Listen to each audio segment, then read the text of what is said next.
یہ کہانی میرے لڑکپن کی ہے۔ میرے والد صاحب آرمی میں تھے تو میری زندگی آرمی کیمپ میں گزری۔ جب میں 9th کلاس میں تھا ہمیں ایک نیا گھر ملا اور وہ گھر پہلی منزل پر تھا۔ بہن بھائیوں میں سب سے بڑا میں ہی تھا، اس لیے والد صاحب کے ساتھ ہر کام میں ہاتھ بٹاتا۔ گھر کی شفٹنگ میں بھی میں نے ساتھ دیا، سارا سامان اوپر پہنچاتا رہا۔ جب میں نے پہلا بکسا اٹھایا اور سیڑھیوں پر چڑھا تو میں نے دیکھا کہ ہمارے گھر کے بالکل سامنے ایک گھر تھا جو کہ ایک منزلہ عمارت تھی۔ اس کے صحن میں ایک نوجوان لڑکی اپنے بالوں سے پونی اتار رہی تھی۔ وہ بے حد خوبصورت اور نفیس لگ رہی تھی۔ اس نے بھی میری طرف دیکھا اور چونک گئی۔ میں بھی شرمیلا سا تھا، مجھے دیکھ کے فوراً وہاں سے بھاگ گئی۔ وہ ایک پردہ دار فیملی سے تھی۔ جیسے ہی اس کے والد کو علم ہوا کہ سامنے والے گھر میں کچھ لوگ شفٹ ہوئے ہیں، انہوں نے فوراً پردہ لگوا دیا۔ اگلے 1-2 ماہ تک وہ مجھے نظر نہ آئی۔ گرمی بھی بہت زیادہ تھی۔ میں سوچتا رہا کہ شاید وہ اس گھر کی کوئی مہمان ہوگی، اس لیے دوبارہ نظر ہی نہیں آئی۔ پھر موسم بدلا اور سردی آ گئی۔ میں بھی میٹرک میں آ گیا تھا۔ ایک دن تو میری خوشی کی انتہا نہ تھی جب میں نے اس کو صحن میں دھوپ میں بیٹھے دیکھا۔ وہ دھوپ سیک رہی تھی۔ اب مجھے پتا چل گیا کہ وہ اسی گھر کی بیٹی ہے۔ میری کلاس سیکنڈ ٹائم ہوتی تھی اور میں اسکول 1 بجے جاتا تھا۔ صبح کے وقت امی مجھے سبزی لانے کے لیے بھیجتی تو میں جیسے ہی گھر سے نکلتا میری نظر ان کے صحن میں پڑتی اور وہ مجھے دیکھ کر اندر بھاگ جاتی۔ مجھے عجیب لگنے لگا کہ میری وجہ سے اس کا سکون غارت ہو گیا ہے۔ پھر میں نے ایسا کرنا شروع کیا کہ جب گھر سے نکلنے لگتا اور وہ سامنے آتی تو اس سے پہلے کہ وہ بھاگے میں خود ہی دروازہ بند کر کے پیچھے ہٹ جاتا یا اکثر سیڑھیوں سے واپس ہو جاتا۔ 1 ماہ تک یہ سلسلہ چلتا رہا۔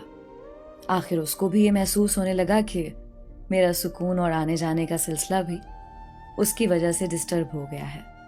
پھر اس نے بھاگنا اور چھپنا بند کر دیا۔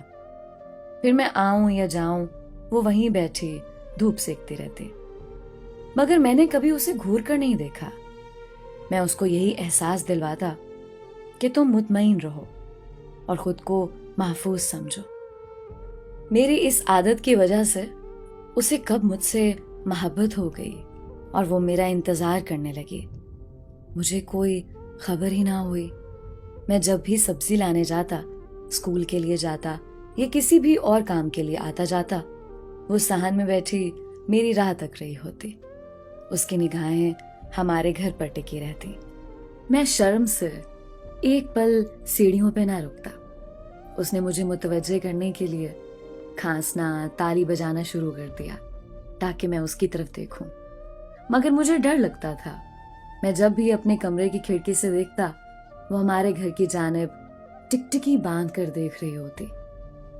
اس بات نے مجھ پر بھی بہت اثر ڈالا اور ایک دن جب اس کی اور میری امی دونوں بازار گئیں، میں نے اپنے کمرے کی کھڑکی کھولی اور بہت اونچی آواز میں گانے سننے لگا۔ مجھے ابھی بھی یاد ہے کہ میں نے اپنا پسندیدہ گانا کسی کے عشق میں خود کو مٹا لوں ہو نہیں سکتا لگا دیا اور ساتھ ہی اس کو مسکرا کر دیکھنے بھی لگا۔ یہ میری طرف سے پہلا رسپانس تھا اسے، اور اس پر اس کے چہرے پر جو خوشی آئی وہ آج بھی یاد ہے مجھے۔ اس کا وہ خوشی اور شرمیلا سا چہرہ میری آنکھوں سے کبھی نہیں ہٹا۔ کچھ وقت کے بعد امی واپس آ گئیں۔ امی نے مجھے باہر سے کچھ لانے کو بھیجا۔ جیسے ہی میں گھر سے باہر نکلا وہ اپنے دروازے سے باہر نکلی اور میرا نام لے کر آئی لو یو بول کر گھر چلی گئی۔ یہ الفاظ میں نے اپنے لیے زندگی میں پہلی بار کسی لڑکی کے منہ سے سنے تھے۔ مجھ پر ایسا اثر چھوڑ گئے کہ اس وقت میری جو حالت ہوئی وہ میں الفاظ میں بیان نہیں کر سکتا۔ گھر کے پاس ہی ایک گراؤنڈ تھا، میں وہاں جا کر لیٹ گیا اور سوچنے لگا کہ یہ میرے ساتھ کیا ہو رہا ہے۔ اس کے بعد اسکول گیا اور وہاں اپنے بیسٹ فرینڈ کو بتایا کہ مجھے لڑکی نے یہ الفاظ بولے. دوست بہت خوش ہوا اور مجھ سے ٹریٹ لی.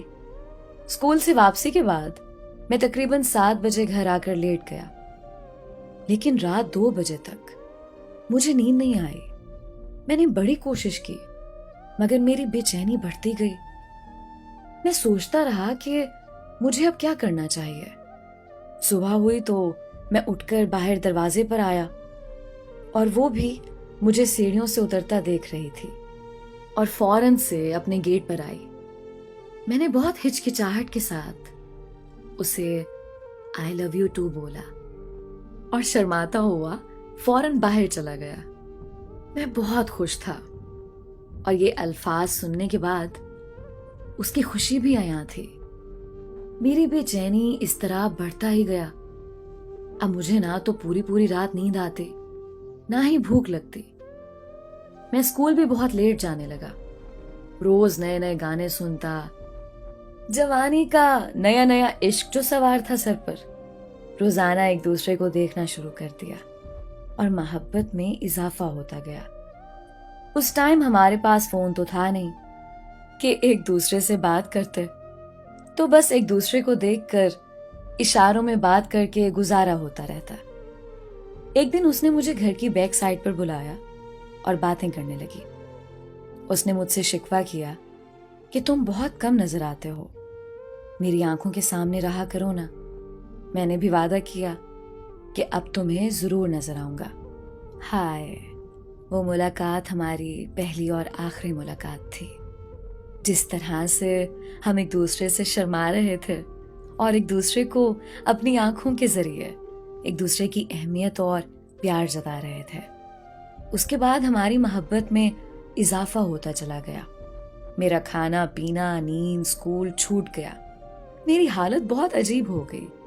میری والدہ بہت پریشان تھیں کہ آخر مجھے ہوا کیا ہے. ایک دن انہوں نے مجھے بٹھا کر پوچھ ہی لیا. میں نے بھی ڈرتے ڈرتے ان کو بتا ہی دیا کہ مجھے پیار ہو گیا ہے.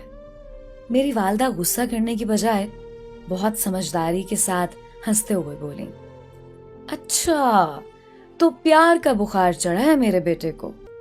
میں بھی کہوں کہ نہ نزلہ نہ بخار، آخر وجہ کیا ہے کہ جناب کی حالت خراب ہے؟ تو یہ وجہ تھی. اچھا بتاؤ کس سے محبت کر بیٹھا ہے میرا بچہ؟ میں نے بتایا، امی محلے کی نسرین ہے نا، وہ مجھے بہت پسند ہے. میری امی نسرین کا نام سن کر کہکا لگا کر ہنس پڑی. اچھا تو میں بھی کہوں کہ وہ پورا دن کیوں لپسٹک لگائے اپنے صحن میں بیٹھی رہتی ہے؟ اچھا تو وہ تمہارے لیے بیٹھتی ہے، یعنی میرا بیٹا اتنا بڑا ہو گیا ہے کہ اب اس کے لیے لڑکیاں انتظار کرتی ہیں. یہ بات کر کے وہ اچانک سے سنجیدہ ہو گئیں اور مجھے سمجھاتے ہوئے بولیں، بیٹا وہ تم سے بہت بڑی ہے، اس بے وقوف کو تو کوئی عقل نہیں ہے، تو تم ہی عقل کرو. اس کی تو جلد شادی ہونے والی ہے اور ابھی تم بہت چھوٹے ہو بیٹا، ابھی تو تمہارا پڑھنے کا وقت ہے. دل لگا کر بہت پڑھو، پھر جب اچھی نوکری ملے گی اور سمجھدار ہو جاؤ گے تو انشاءاللہ بہت اچھی لڑکی کے ساتھ شادی کرواؤں گی اپنے بیٹے کی. ابھی یہ وقت صحیح نہیں ہے بیٹا اس سب کا. انہوں نے مجھ سے وعدہ لیا کہ اب میں باہر نہیں نکلوں گا اور اپنے کمرے میں رہوں گا. اسکول کے لیے بھی باہر نہیں جاؤں گا کیونکہ ہم اس محلے میں صرف 1 سال کے لیے آئے تھے اور اب ہم نے 3 دن بعد یہ محلہ چھوڑ دینا تھا. میں نے امی سے وعدہ کر لیا کہ اب اس کے سامنے نہیں جاؤں گا. بس پھر وہ 3 دن میں نے اور اس نے کیسے گزارے یہ صرف ہم جانتے ہیں. میں اس کو اپنے کمرے کی کھڑکی سے چھپ کر دیکھتا. وہ بیچاری منتظر نظروں سے ہمارے گھر کی طرف دیکھتی رہتی. میں اس کی بے بسی دیکھ رہا ہوتا. سارا دن وہ صحن میں کھڑی ٹہلتی رہتی. شفٹنگ کا دن آیا. والد صاحب نے مجھے بولا کہ سامان رکھواؤ. امی نے منع کر دیا، نہیں اس کی طبیعت ٹھیک نہیں ہے، یہ کام نہیں کرے گا.